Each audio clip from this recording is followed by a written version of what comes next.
Voilà, bonjour à tout le monde. Je ne voulais pas prendre la parole maintenant, avant la réunion des frères de la confrérie des frères panafricains. Mais vu la pression qui m'arrive de la jeunesse africaine, tout le monde me demande mais qu'est-ce qui se passe, qu'est-ce qui se passe. Comme le frère Béhanzin l'a dit, qu'il y a quelque temps, quelques heures, une heure de cela, c'est un coup d'État qui a été piloté par la France et les services occidentaux. Nous vous y avions averti déjà 2 mois auparavant de ce qui s'est préparé au Burkina. Maintenant, je ne prendrai pas position.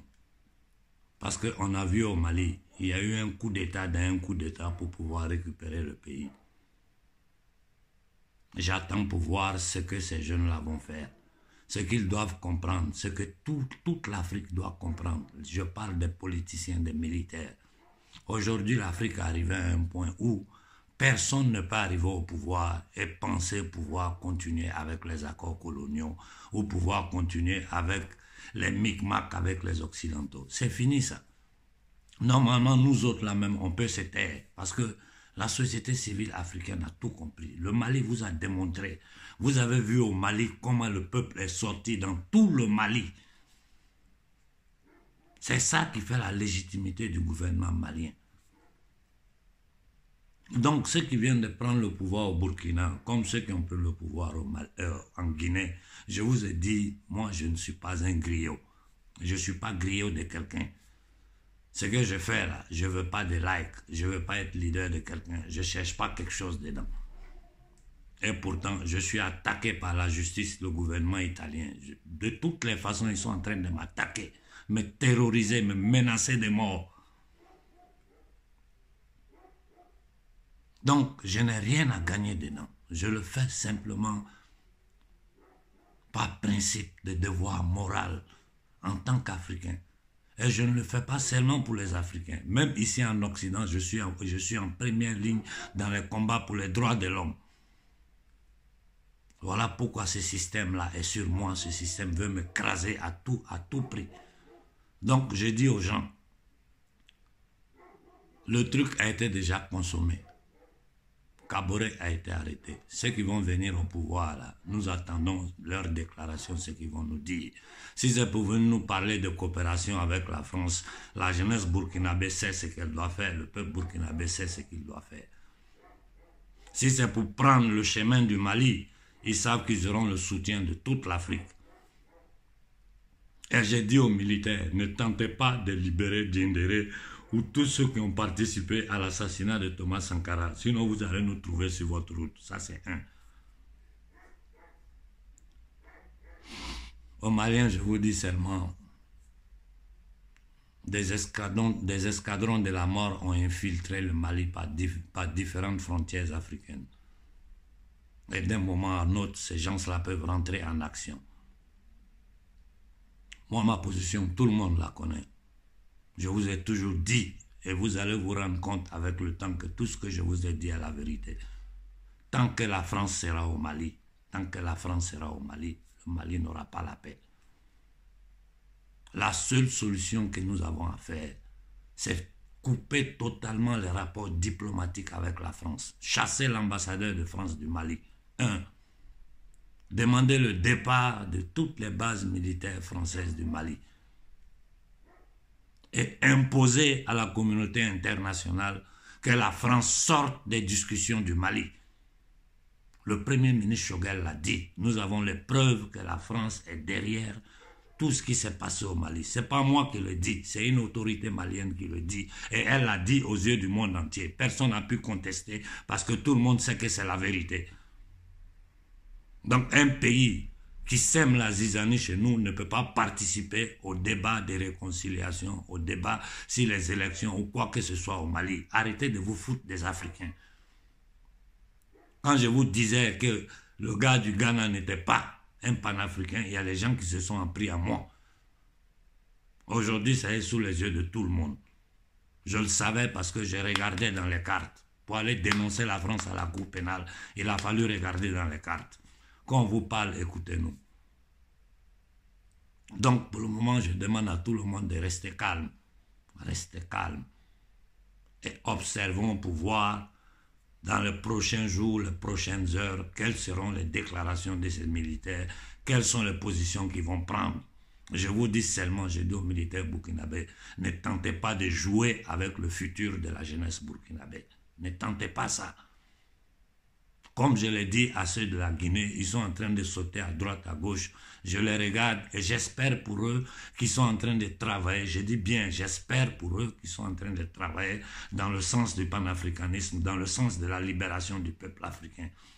Et ceux qui sont venus au Burkina, si vous êtes venus dans la logique du colonel Koïta, dans la logique de la libération de l'Afrique du joug occidental, vous savez que vous aurez le soutien de toute l'Afrique et nous serons votre voix dans le monde.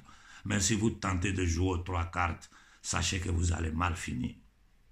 Parce que nous savons que les Occidentaux ont décidé de faire un printemps noir comme ils ont fait dans les pays arabes.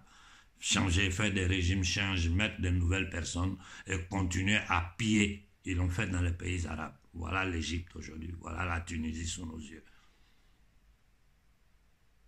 Donc, ils vont tenter les mêmes opérations. Aujourd'hui, tous les endocolons savent qu'ils ne sont pas tranquilles. Et avant que les gens ne vous jettent du pouvoir, là, changez de position. Mettez-vous derrière le peuple. Si vous vous mettez derrière le peuple, moi je vous dis, même le petit du Togo, le petit voyou du Togo, que ce soit Talon, qui que ce soit, si tu te mets dans la position du panafricanisme, tu te mets dans la position du peuple africain aujourd'hui, nous allons te soutenir. Et qui que ce soit parmi vous ne le fait pas, il sera dégagé. Et ceux qui vont dégager les endocolons, sachez que si vous les dégagez pour penser pouvoir faire les jeux des 3-4 avec les Africains et continuer ce que nous subissons depuis 1980, depuis 1945, depuis les accords de Bretton Woods, vous vous trompez. Vous vous trompez tous. Ce n'est plus une histoire de leaders africains qui expliquent aux gens. Non, non, non, les Africains ont tout compris. Donc, vous devez savoir à quel peuple vous avez affaire aujourd'hui, dans tout ce que vous allez faire. Donc, je dis à toute la jeunesse, restez calme, observons. Au Mali, faites très attention. Koïta, il faut agir. Il faut agir, je t'en prie, il faut agir. Sinon, ces gens-là ne vont pas te louper. Et tu ne peux pas négocier avec eux. On ne peut pas négocier dans ces accords coloniaux. Ce n'est pas possible, il n'y a pas d'espace pour négocier. Ça, c'est des accords faits pour des colonies, pour des camps de concentration. Il faut que nous commençons à être sincères avec nous-mêmes. Aujourd'hui, vous avez le soutien de toute l'Afrique. Vous avez le soutien de l'Afrique. Ces conneries de la CEDEAO, là, ne regardez même pas ça. La CEDEAO va toujours dans la direction menée par les Occidentaux. C'est tout. Elle est financée à plus de 72% par eux. Vous voyez les positions que l'Union européenne est en train de prendre. Nous autres qui sommes en premier plan, ils vont nous attaquer par tous les moyens. Si les Italiens ne me tuent pas, s'ils ne me tuent pas, ils feront tout pour me créer tous les problèmes. Quand je dis les Italiens, je parle de l'élite italienne, parce que moi, j'ai le soutien et l'appui du peuple italien. Ils savent que ce que je suis en train de dire est la vérité. Ils voient aujourd'hui la dictature qu'eux-mêmes ils sont en train de subir. Il n'y a pas d'espace, pour négocier avec des impérialistes. Et nous n'avons pas autre choix que nous allier à ceux qui combattent ces impérialistes-là. Prendre des positions claires pour donner la vision de l'Afrique dans un monde nouveau qui est en train de se construire. Je n'irai pas contre les militaires qui ont pris le pouvoir au Burkina. Parce que nous avons tout fait pour essayer de décaborer. Il est resté dans son inertie pendant que le peuple burkinabé souffre, est tué et maltraité. Ils sont venus, les Français ont fait leur coup d'État, ils vont placer quelqu'un. Voyons si ça sera un coup d'État dans un coup d'État comme au Mali, ou bien si les militaires qui sont arrivés au pouvoir vont changer de position et se mettre du côté du peuple, et qu'ils auront tous, ils auront le soutien de toute l'Afrique et de l'opinion publique mondiale. Parce qu'aujourd'hui, tous les jeux des Occidentaux commencent à se dévoiler. Tout le monde voit comment ils agissent. Nous avons vu ce qu'ils ont fait aux États-Unis, en volant les élections pour pouvoir porter en avant cette opération. Nous voyons la dictature qui est imposée au peuple italien ici. Celui qui n'a pas fait cette piqûre-là, on va te chasser de ton travail. C'est ça la démocratie en Occident. Et c'est ces gens-là qui veulent m'abattre aujourd'hui. Mais pour ceux qui me regardent, restez tranquilles, restons sereins. Et puis, nous allons voir comment les choses vont procéder les prochaines heures. À la sortie de la réunion des frères panafricains, nous prendrons la parole. Bonne journée à tout le monde.